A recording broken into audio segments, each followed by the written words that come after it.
mind your business, and keep Will Smith's wife's name out your mouth. This is my man, this is probably irreparable. Growing up, all of us thought Hollywood was all rainbows and butterflies. We thought the industry had amazing human beings with high moral values, but the truth is far from it. In fact, the celebrities that you think are the best of friends are pulling a facade in front of the world. One prime example of that is the duo of Will Smith and Martin Lawrence. These two have been friends for decades now. Yeah, really decades. Their friendship is probably older than some of you watching this video. Now, one would expect that with so many years gone, these two would hope the best for each other. But unfortunately, that's not the case. Now, before you get this wrong, Martin isn't in the wrong here. It's Will Smith who we're a little shocked at. Turns out things in Hollywood aren't always as buddy-buddy as they seem on screen. Word on the street is that Will has been raking in millions at Martin's expense. Yeah, you heard that right. And beloved comedian Eddie Murphy is not having it. We're talking full-on side-eye, not on my watch energy from Mr. Murphy. He's apparently been pretty vocal behind the scenes, calling Will out for allegedly using his star power to negotiate a sweeter deal for himself, while Martin's paycheck seemingly stayed put. It's like finding out your boy's been getting extra scoops of guac at Chipotle on your shared burrito bowl fund. Not cool, man. Eddie, who's known for keeping it real, is supposedly ready to expose what he sees as a major Hollywood injustice. He's close to both Martin and Will, so this isn't just some industry gossip, it's personal. Get ready for some potential truth bombs, because Eddie's about to break down how this whole Bad Boys money situation went down, and he's not holding back. I want to let you know that there is a definitive blueprint that you can follow to achieve success, prosperity, longevity, and peace of mind. Just do these three things. Pay your taxes, mind your business, and keep Will Smith's wife's name out your mouth! Now let me give you the backstory on this. Back in 1995, you had Bad Boys exploding onto the scene. It was not just a hit, it was a star-making machine. Will Smith, who everyone loved as the Fresh Prince, suddenly became this huge action hero. And Martin Lawrence, the hilarious star of Martin, proved he can handle the big screen too. They were this dynamic duo, Mike and Marcus, these Miami cops who are total opposites but somehow make it work. They were cracking jokes, dodging bullets, and basically redefining what a buddy cop movie can be. And now, fast forward to Bad Boys for Life, the fourth movie in the series. It's all about that same crazy chemistry between Smith and Lawrence, that same magic that made the first one so iconic. But here's where it gets really interesting. Turns out, there was almost a completely different Bad Boys universe. Can you imagine? Apparently, Martin Lawrence's first choice for a partner in crime wasn't Will Smith at all. It was the one and only Eddie Murphy. Crazy, right? But for whatever reason, it wasn't meant to be. Eddie passed on the project, and the rest, as they say, is history. Will Smith stepped in, and the world got the Bad Boys we know and love. Still, it makes you wonder what could have been with Eddie Murphy in the mix, doesn't it? Anyway, now everyone knows Bad Boys was a smash hit, right? But here's a little behind-the-scenes tidbit you might not know. It all started with Martin Lawrence. Sony Pictures went to him first, offered him this potential blockbuster and said, "Hey, want to make a movie?" Now, Martin's a smart guy, but even he couldn't have predicted how huge it would become. Anyway, he was thinking about who to bring along for the ride. And like I said, his first choice was Eddie Murphy. Can you imagine that pairing? Two of the funniest guys ever, blowing stuff up, trading barbs. It would have been legendary. But, as Martin himself put it, Eddie came with a hefty price tag. Too hefty, apparently. Then came Martin's sister, the real MVP of this story. She pulled him aside and said, "You gotta do this movie with Will Smith." Now at this point, Will was killing it on Fresh Prince, but he was not exactly known for action movies. But Martin trusted his sister's judgment, so they set up a dinner. During the meeting, Will Smith was apparently as charming in person as he is on screen. 5 minutes into the conversation, Martin was sold. He even said Will's the best salesman he's ever met. They just clicked. These two sitcom stars taking a leap of faith together. And thank goodness they did, because Bad Boys without Will and Martin, unthinkable. You know what they say about hindsight? It's 2020, especially in Hollywood. Take Eddie Murphy, for example. Dude probably looks back at that Bad Boys offer like, yeah, good call, pass me. Because sure, those movies made a mountain of money. But guess who ended up with the biggest slice of the pie? Will Smith, that's who. Yep, now you should be getting some of the story. Will Smith managed to sneak away with a majority of dough in terms of salaries. And you know why that hurts so much? Well, funny thing is, back in the day, it was Martin Lawrence holding all the cards. It was 1995. Will was still rocking that Fresh Prince fade, while Martin's got Martin blowing up the airwaves. He was the bigger name, the bigger draw, and you better believe his paycheck reflected that. Martin was a huge deal. The sitcom Martin was a massive hit, and he was killing it in movies too. It's wild to think that Will Smith ended up with the bigger paychecks, even though Martin was arguably the bigger name at the time. It makes you wonder how those negotiations went down, and what factors came into play beyond just their star power at that moment. And honestly, it's kind of sad that Will Smith exploited Lawrence when Martin was the one who gave Will the opportunity in the first place. Now, the critics, they weren't always head over heels for Mike and Marcus's brand of mayhem. The first Bad Boys got a shrug and a meh, and the second one, let's just say it wouldn't be winning any Oscars. But the people, they ate it up, especially that third one, Bad Boys for Life. It was like a shot of adrenaline straight to the heart of action comedy fans everywhere. Sony saw those box office numbers and was like, greenlight another one, stat. And that, my friends, is how we got Bad Boys Ride or Die. But hold on, because this story gets even wilder. Imagine a world where Bad Boys starred Dana Carvey and John Lovitz. Yep, you heard that right. Those were the guys the bigwigs originally had in mind. Can you even picture it? It would have been a whole different vibe, that's for sure. But thankfully, fate intervened. Casting decisions were made, and two rising stars named Martin Lawrence and Will Smith stepped into those roles. And the rest, as they say, is cinematic history. But wait, not so easy. This is where Will Smith started messing up. Let's talk money, because in Hollywood, that's where the real drama unfolds. Back when Bad Boys was just a twinkle in a producer's eye, Martin Lawrence was the king of the hill. He was offered a cool $6 million to play Detective Burnett. Meanwhile, Will Smith, still finding his footing after Fresh Prince, snagged a respectable $2 million for Detective Lowry. A $4 million gap, sure, but hey, that's showbiz. And the gap made sense because one had more experience. But then something interesting happened. Will Smith's career went supernova. He was charming audiences, winning awards, and raking in the big bucks. By the time Bad Boys 2 rolled around, 8 long years and a whole lot of script rewrites later, Will's paycheck had skyrocketed to a cool $20 million USD. Martin's salary got a boost too, matching Will's, but the power dynamic had shifted. Fast forward another 17 years, because apparently, good things come to those who wait a really long time, and Bad Boys for Life hits the scene. Will Smith, he was basically Hollywood royalty at that point, commanding a $17 million paycheck.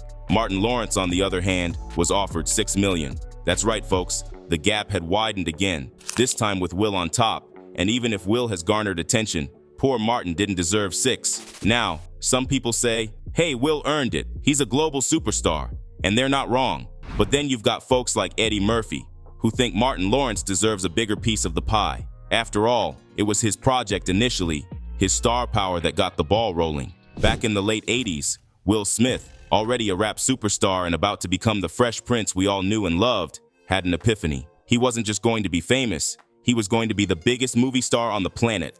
Was it ambitious? Absolutely. Crazy? Maybe. But hey, this was Will Smith we're talking about. He sat down with his manager, James Lasseter, and they got to work. They weren't just brainstorming ideas, they were dissecting box office hits like they were performing surgery. They crunched the numbers, analyzed the trends, and came up with a winning formula.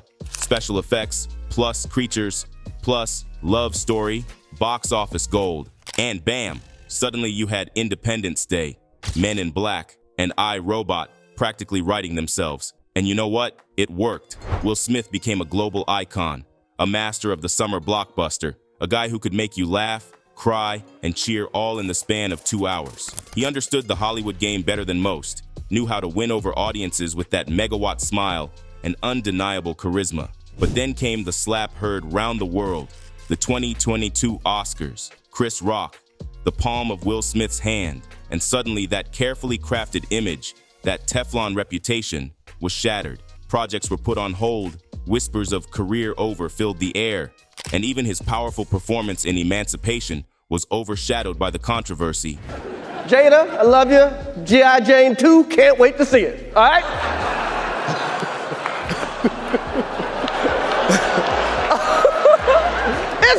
that was a nice one. Okay. I'm I'm out here. Uh-oh, Richard. Oh, wow. Wow. Will Smith just smacked the out of me.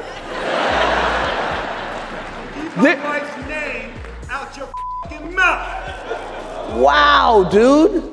Yes. It was a G.I. Jane jump. Keep my wife's name out your fucking mouth. I'm going to, okay?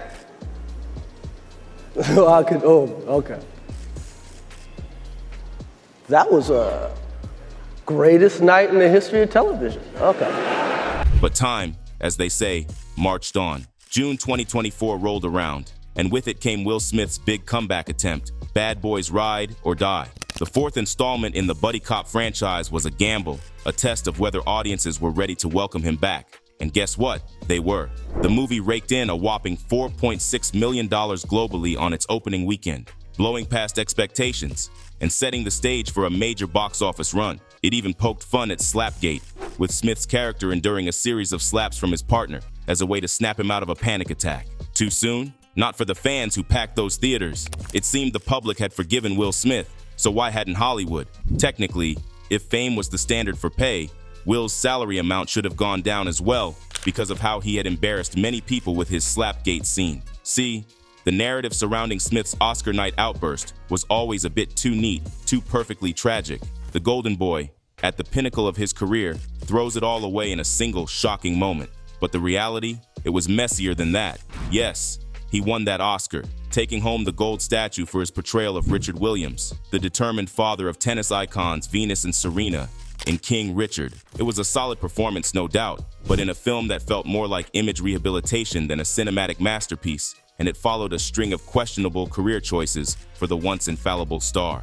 Gemini Man, Ang Lee's visually ambitious but narratively clunky sci-fi flick, had its moments, but ultimately fell flat. Focus, a slick but forgettable crime caper, landed somewhere between meh and okay. Even Men in Black 3, while entertaining, couldn't hold a candle to the original. The truth was, Will Smith's stumble wasn't a sudden plummet, but rather the culmination of a slow, perhaps inevitable, descent from the dizzying heights he once occupied. The question now wasn't just whether Hollywood would forgive him, but whether he could rediscover the magic that made him a legend in the first place. You could argue that 2007 was the last time Will Smith truly ruled the cinematic world. I Am Legend was a monster hit, a showcase for his undeniable star power. And while he narrowly missed out on an Oscar for his heartfelt performance in The Pursuit of Happiness, his second nomination solidified his status as a dramatic force to be reckoned with. The fact that he signed on for an I Am Legend sequel, even though his character died in the first one, speaks volumes about his enduring appeal. So technically, he didn't even deserve the millions more than Martin because he acted like his career was oh so amazing, but honestly it wasn't. Now while all of this was happening, Will didn't give a damn and instead left out a joke. I got something for you. Here's the thing. So, my opinion of the...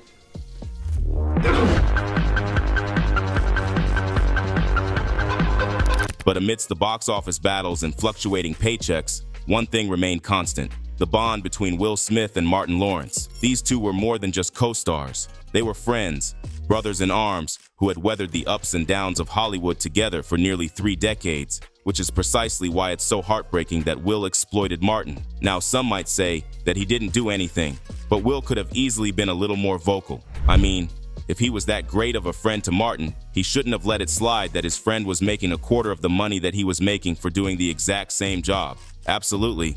It's an interesting point. If Will and Martin were as tight as they seemed, you'd think Will might have stepped up and said something. After all, they were both putting in the same work, right? It seems only fair that they should be paid equally. Maybe there was more to it behind the scenes, but from where we're standing, it definitely feels like Will could have used his influence to ensure a more balanced pay scale. Some folks reckon that Will might have kept quiet because he was worried about his own paycheck.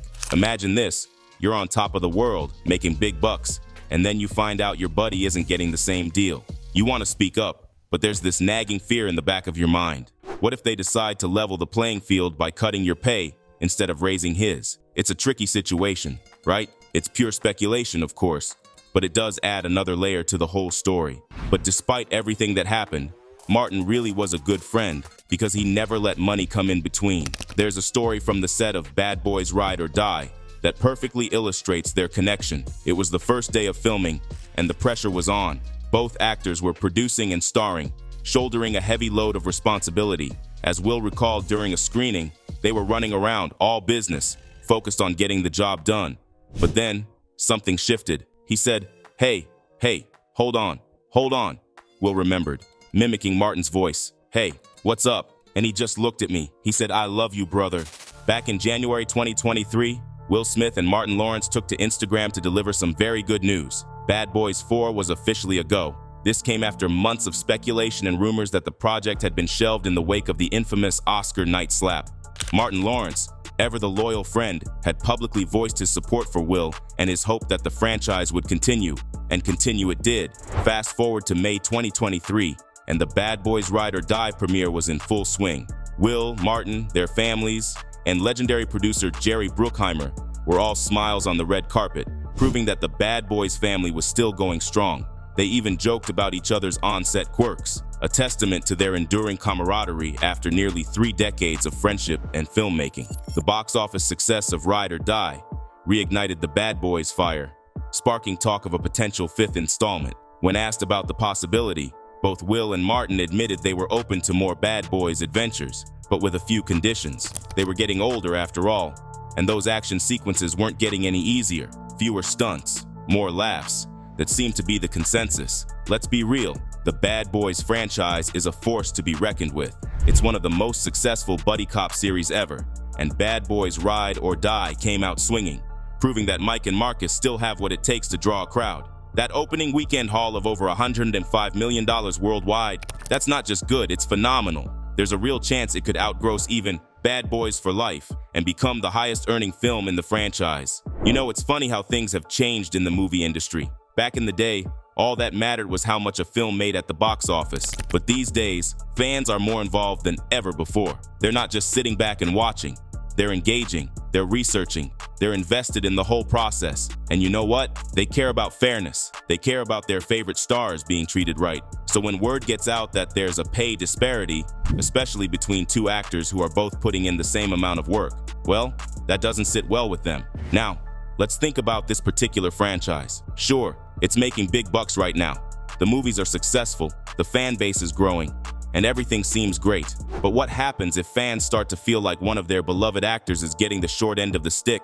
That could lead to some serious backlash, and we all know how quickly things can spread on social media. What's worse is that amidst all the excitement, there were some concerns about Martin Lawrence's health. Fans noticed him slurring his words during an interview and looking a bit unsteady at the premiere. Speculation ran wild, but Martin quickly shut it down, assuring everyone that he was healthy as hell and urging people to stop spreading rumors. I'm fine. I'm in God's hand. I'm blessed. You know, I'm glad to be waking up every day and everything. No need for people to be concerned. And I'm healthy as hell. My nephew, Dom, is 9, and he is the sweetest little boy. He's like, you know, we came home and it's like he had stayed up late to see his Uncle Will. And he's just like, "Why did you hit that man, Uncle Will?" You know, damn it. Why are you trying to Oprah me? It's easy to forget that celebrities face real-life challenges too. Back in 1999, Martin Lawrence experienced a scary health crisis. He collapsed from heat exhaustion after a jog and slipped into a coma for 3 days. It was a stark reminder that even the funniest, most energetic performers are human and vulnerable. Thankfully, he made a full recovery, but it's something that has stayed with his fans ever since. One person wrote on X, Martin Lawrence's hand was literally shaking the whole time during the interview with him, Will Smith, and Funny Marco. If you pay close attention, I hope he's okay. But you know what really stirred the pot was the online chatter suggesting that Will might be using his friend's illness to his advantage. Now, we all know how rumors can spread like wildfire on the internet, but this one seemed particularly harsh. The theory was that Will, knowingly or not, was making himself look more valuable to the producers during Martin's absence. With Martin sidelined, Will had to carry more of the load, which some speculated could have been used as leverage in salary negotiations. The idea was that Will was becoming the indispensable star, the one the franchise couldn't do without. Now, Eddie Murphy, another titan of comedy, has recently started using his platform to speak out about artists who undermine others in the industry. Eddie's always been known for his sharp wit and no-nonsense attitude, but lately, he's been directing that energy toward advocating for fairness in Hollywood. Remember when Monique had her whole beef with Tyler Perry? Eddie was one of the few big names who publicly backed her. He recognized that she was standing up for what she believed was right, even if it meant going against some powerful people in the industry. And now, Eddie's doing the same for Martin. He's not just sitting on the sidelines, he's stepping up and making his voice heard. It's a bold move, especially in an industry where maintaining relationships is so crucial. But Eddie seems determined to stand up for his fellow artists, even if it means ruffling a few feathers. It's refreshing to see someone with Eddie's clout taking a stand like this. It sends a powerful message to the industry and fans alike. That talent should be respected, that fairness matters, and that it's never okay to undermine your peers. And who knows, maybe this will inspire other big names to follow suit and start advocating for change. Plus, there's another reason why Eddie is speaking out now. Turns out, their connection goes beyond just friendship and respect. Their kids, Jasmine Lawrence and Eric Murphy, are dating, and it's getting serious. They went public with their relationship back in 2021 and have been sharing sweet glimpses into their romance ever since. They've celebrated birthdays together, supported each other at family events, and even sparked playful jokes about wedding plans from their famous dads. It's a full-blown Hollywood love story. Initially, there were rumors that Jada was also involved with him in this foolery. You know Esther Perel is coming to the table. She's going to be at the red table. Would you say she has been instrumental in you and I redefining our relationship? I would say don't just start filming me without asking me Oh my goodness. if you could film me. Esther, come help us again, please. I'm still dealing with foolishness. Because she don't just... Would you say that she helped us heal the hurts that we caused between one another? My social media presence is my bread and butter, okay? So you can't just use me for social media and not, don't just start rolling. I'm standing in my house. Don't just start rolling. Please watch us stare at the red table because she's helped us a lot, can't you tell? But even now, he has people defending him like Jada. Hi, Miss Pinkett. You look fantastic. All right, good to see you. We gotta go. We're blocking traffic. Oh, we got it. Oh, we're black. I'm sorry. What do you say about the allegations? There's like so many rumors. Anything you want to say? We suing. I know that's right. Thank you, Miss Pinkett. So what do you think? Is it right of Murphy to stand up against the likes of Will Smith? Let us know in the comments below. And if you like this video, hit that subscribe button so that you never miss out on any new videos. And until then, fam, keep it real.